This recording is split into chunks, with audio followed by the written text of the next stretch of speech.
Welcome to our channel. Today we how to authorize System.io payment integrations for selling digital products step by step clearly. To authorize System.io payment integrations for selling digital products, start by logging into your System.io account. Once you are logged in, navigate to the dashboard. Click on the Settings option found in the left sidebar. In the Settings menu, select Payment Methods.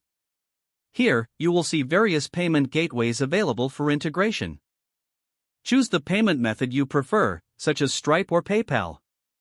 If you select Stripe, click on the Connect with Stripe button. This action will redirect you to Stripe's login page.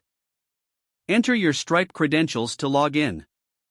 Once logged in, you will be prompted to authorize System.io to access your Stripe account. Review the permissions and click the Authorize Access button. If you selected PayPal, click on the Connect with PayPal. You will be redirected to the PayPal login page. Log into your PayPal account using your credentials. Review the permissions requested by System.io and accept them to complete the integration. After you have authorized the payment method, return to the System.io dashboard. Verify that the payment method is now marked as active. Next, navigate to the Products tab to create your digital product. Click on Create a Product and fill in the required details. When setting the pricing, select your integrated payment method.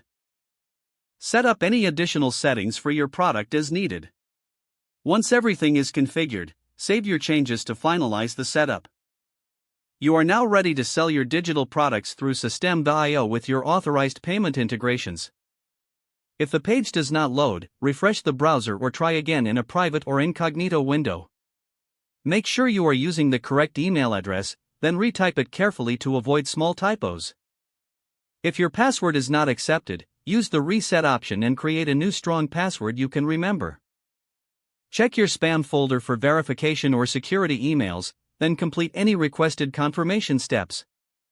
Enable two-factor authentication if available to improve account security and reduce unauthorized access risk. After signing in, review your profile details so your contact information and settings are accurate and current. If you see an error message, note it down and try again after restarting your device and internet connection. Don't forget to like this video and subscribe to our channel for more step-by-step tech guides.